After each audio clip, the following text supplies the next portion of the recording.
thưa anh chân bạp nè nè lụa bà lòng ơi mà đấy bàn vích chọc ai văn đã ké đã sầm bọ lang pro kên lốt anh chân rồi bà long phi ở miền tây anh ấy sẽ bỏ lăng thì giá đã nơi cả đà mà ngay cho tôi kênh lô nè mà này giờ tôi bỏ trào lắm nè nè tôi bỏ lăng tê ba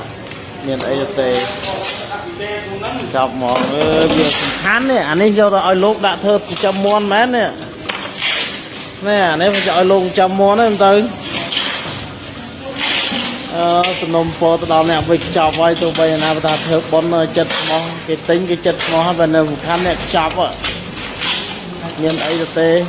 រូបភាពដែលបងប្អូនកំពុងតែទស្សនានេះគឺជាคลิปវីដេអូមួយដែលបង្ហាញអំពីសកម្មភាពប្រសង់រើបាឡុងដែលគេយកទៅប្រគេននៅក្នុងវត្តដើម្បីយកសម្ភារៈមកប្រើប្រាស់ប៉ុន្តែបាឡុងដែលរើនោះទៀតសោតរើចេញមកសិតតែកេះសិតតែឡាំងមានកញ្ឆេងដូចកញ្ឆេងដាក់សបុកមាន់អញ្ចឹងដែលករណីនេះយើងមើលទៅពិតជាអាក្រក់មើលមែនទែនមិនគួរណាអ្នកលក់សម្ភារៈបាឡុងនេះគាត់វិចខ្ចប់ដើម្បីកេងចំណេញហើយបន្លំបងប្អូនប្រជាពលរដ្ឋដែលទិញយកមកប្រគេនលោកបែបនេះនោះទេអញ្ចឹងតាមរយៈវីដេអូនេះក៏សូមសំណូមពរទៅដល់បងប្អូនប្រជាពលរដ្ឋយើងដែលទៅទិញបាឡុងយកមកប្រគេនលោកសូមមេត្តាពិនិត្យមើលឲ្យបានគ្រប់ជ្រុងជ្រោយផងប្រយ័ត្នប៉ះអ្នកលក់បោកហើយក៏សូមសំណូមពរទៅកាន់អ្នកលក់ដូរបាឡុងសូមកុំធ្វើសកម្មភាពបែបនេះអីព្រោះរបស់នេះគឺគេយកមកធ្វើបុណ្យកាលណាយើងធ្វើសកម្មភាពបែបនេះគឺបានបាបហើយសូមទស្សនាคลิปវីដេអូសកម្មភាពនោះដូចតទៅណែបងប្អូនឲ្យមើលនេះណា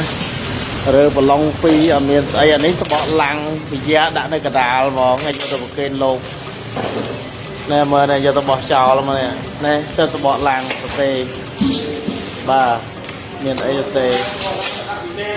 ចាប់មកវាសំខាន់នេះអានេះយកទៅឲ្យលោកដាក់ធ្វើចាំមន់មែននេះណែអានេះមិនឲ្យលោកចាំមន់ទេមិនទៅសំណុំពរទៅដល់អ្នកវិចចប់ហើយទោះបីណាថាធ្វើប៉ុនចិត្តស្មោះគេទិញគេចិត្តស្មោះហើយបើនៅសំខាន់អ្នកចប់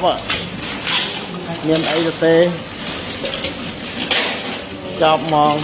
ណាហ่ะលេងដាក់ចឹងទៅប្រគេនលោកទៅហ្មង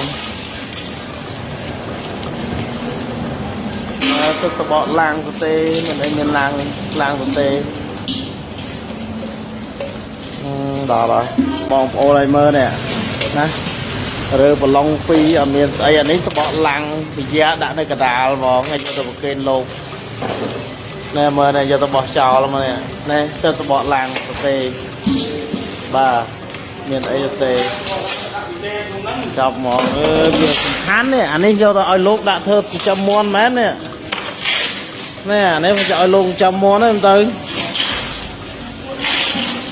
សំណុំពរទៅដល់អ្នកវិចចប់ហើយទោះបីណាថាធ្វើបុណ្យចិត្តស្មោះគេទិញគេចិត្តស្មោះហើយបើនៅសំខាន់អ្នកចប់មានអីទៅទេចប់ហ្មងណាហ่ะលេងដាក់ចឹងទៅប្រគេនលោកទៅហ្មងទឹកសបកឡាំងទៅទេមិនអីមានឡាំង